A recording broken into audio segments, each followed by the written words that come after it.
السلام عليكم. اجي نسمع خونا هذا اش غادي يقول. شريت المكتب ديالي الاول في مدينه اكادير بزاف. واش شريتي سيدي البيرو ديالك بالصحه والراحه؟ شاري لي ايطاج في برج خليفه؟ بيرو الناس راه ما خلات ما شرات وساكته. غير انا شحال شريت؟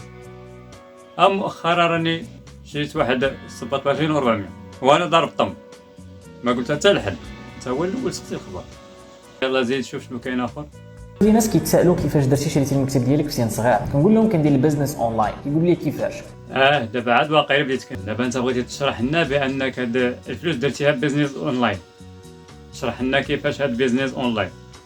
شرح لنا اخويا، حنا كنعرفوا غير التجاره هاك راه ما فيها حزاره، كنمشي عند مول الحانوت نعطيه 400 ولا نعطيه 1000 ريال نتقدم عنده ويرد لي الصرف، هادشي اللي كنعرف. شنو هي اخويا البيزنس اونلاين؟ شرح لنا الله يرحم والديك.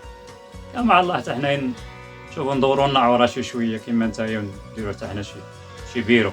داكشي علاش غنديروا واحد الحصه مجانيه اللي غادي نحاول نشرح فيها شنو هو البيزنس اونلاين، كيفاش ممكن انك تبدا فيه وبزيرو درهم، وكيفاش الناس اللي ناجحين فيه كيخدموا فيه حاليا.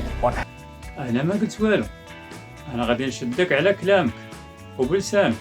راك انت قلتي غادي سيدي تعلمنا وفابور مجاني بلا حتى درهم.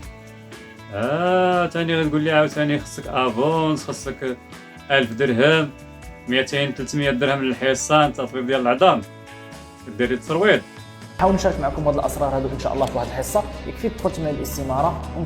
شوف اخويا، غتشرح لي هاد الاسرار، مرحبا على راسي وعيني. شرح لي اخويا هاد الشيء ديال املاء الاستماره، واش انا اخوك شويه ما قاريش، راه ما كنفهمش. انا كاع اللي كيقول لي الصيني ولا عمر شي حاجه كنعطيه اتساع.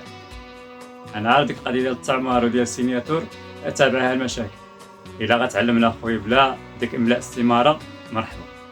غتبقى عليا عمر الوراق، سير كاليزي، سني هنا، وقع هنا. اخويا انا هادشي هذا ما عندي ما ندير به. خليني عام مول الحانوت نديرو 400 يرد لي الصرف.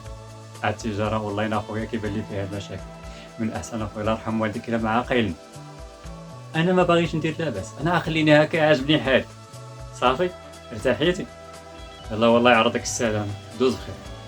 ان شاء الله يوم الاحد المقبل تكون حاضر معنا في الحصه المجانيه اللي غنشارك فيها هاد الاسرار. وفي الاخير كنبقى كنصلوا مع هذا الشخص هذا، الله يسهل عليه والله يزيدو من فضله. وكل واحد كيجتهد كاين النصيب ديالو، سواء كان صغير ولا كبير، ما فيهاش بلان حتى كيكون كبير عادي يمكن يدير شي حاجه في حياته. الانسان الا كان عنده واحد المخطط وعنده واحد الرؤيه وكيخدم على راسو وبغى شي حاجه راه غادي يوصل. الله يسهل على كل واحد.